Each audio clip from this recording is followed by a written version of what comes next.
হয়েছে রে মামুন? কলেজ থেকে ফিরে একা একা ভূতের মতো বসে আছিস কেন রে? ভূত তো, তাই ভূতের মতোই বসে আছি। কোনো একটা ভালো পোশাক আছে আমার? কলেজ থেকে কাল সবাই মিলে ঘুরতে যাওয়া হবে। সবাই কত ভালো ভালো ড্রেস পরবে, আর আমি ভূতের মতো যাব। ভালো লাগে না। কেন রে মামুন, তোর তো কত ভালো ভালো ড্রেস আছে। গত মাসেই তো বাবা শহর থেকে একটা শাড়ি এনে দিল। খুব বাজে, বাবার কোনো পছন্দ নেই, কেমন একটা ক্যাটক্যাটে রং। ছি, এমন করে বলে কেউ? বাবা কত ভালোবেসে নিয়ে এসেছে তোর জন্য। কেন কেন আমার ভাগ্যে এমন কেন হলো? রশ্মির বাবা মা দেখো, সুতোপার দেখো, তারা কত নামকরা লোকজন, পয়সাওয়ালা। আর আমার বাবা দেখো, কেরানি, আর তুমি গৃহবধূ, তার মানে তো ঘরের কাজের লোক। এই, তোর মাথা কি খারাপ হয়ে গেল? কি বলছিস সব আবোল তাবোল? বড় কলেজে যাচ্ছিস, পড়াশোনা শিখছিস, সেসব কি এরকম কথাবার্তা বলার জন্যে? হ্যাঁ হ্যাঁ, শহরে কলেজে যাচ্ছি বলেই তো সব বুঝতে পারছি। তোমাদের থেকে কিচ্ছু পাইনি আমি। ওদের সব বড় বাড়ি গাড়ি সব আছে, সিনেমায় যায়, মার্কেটিং এ যায় নিজেদের পকেট মানি দিয়ে।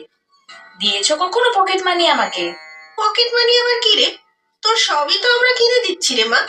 আর কলেজে যাতায়াতের আর টিফিনের টাকা তো বাবা দিয়ে দেয়। সংসারে কত খরচ বল, তোর বাবা আর তো সামলাতে পারবে না। ও আমার বেলাতেই তোমাদের টাকা থাকে না, ওদিকে দিদার জন্য কত টাকা খরচ হয় তা দেখছো না। ওষুধপত্রের টাকা, তার উপরে কোনো এক অনাথ আশ্রম আছে না, তার ওখানেও তো কম টাকা ঢালছে না। এই চুপ চুপ, মা শুনতে পাবেন। ছি ছি, তোর মনে এসব কথা আসে কি করে রে? কত কষ্ট করে তোকে বড় করছি আমরা, আর তোর মুখে এইসব কথা? বলবো না তো কি, যেটা সত্যি সেটাই বলছি। আজকেই আমাকে নতুন ড্রেস কিনে দেবে, না হলে আমি কাল কলেজেই যাব না। আজ কি করে হবে রে মা? তোর বাবা অফিসে গেছে, ফিরতে তো রাত হবে, তারপর আবার দোকান যেতে দেরি হয়ে যাবে। হোক দেরি, ড্রেস আমার চাই চাই, না হলে আমি আজ কিছুই খাবো না। আবার সে খাবারের উপর রাগ দেখানো? কতদিন বলেছি না, রাগ করে খাবো না বলতে নেই। সারা পৃথিবীতে কত লোক দুবেলা খেতে পায় না জানিস? ওসব জানতে আমার বয়ে গেছে, বাবা এলেই বলবে আমাকে নিয়ে দোকানে যেতে, ব্যাস। কি হয়েছে রে তনিমা?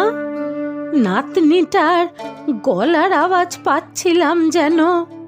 আর বলো না মা, সবকিছুতেই রাগ আর জেদ। কলেজে ভর্তি হওয়ার পর থেকে মনে হয় যেন ডানা গজিয়েছে। এই বয়সের এই দোষ তো খেয়াল রাখতে হবে। কি যে করি মা, আমাকে তো মুখ করেই যাচ্ছে। আজকাল দেখছি ওর বাবাকেও অসম্মান করে কথা বলছে। সে ছেলে মানুষ, না বুঝেই হয়তো বলেছে। একটু বড় হলে ঠিক হয়ে যাবে। ওর বাবাও মেয়ে বলতে অজ্ঞান, বড্ড বেশি প্রশ্রয় দেয় ওর বাবা। এই আমার কি নিন্দে করা হচ্ছে দুজনে মিলে?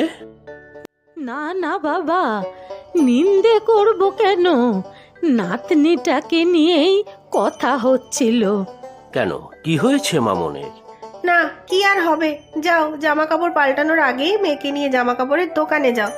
তার কলেজের কিছু অনুষ্ঠান আছে, নতুন ড্রেস লাগবে। আবার নতুন ড্রেস? আচ্ছা ঠিক আছে, ওকে নিয়ে যাচ্ছি দোকানে।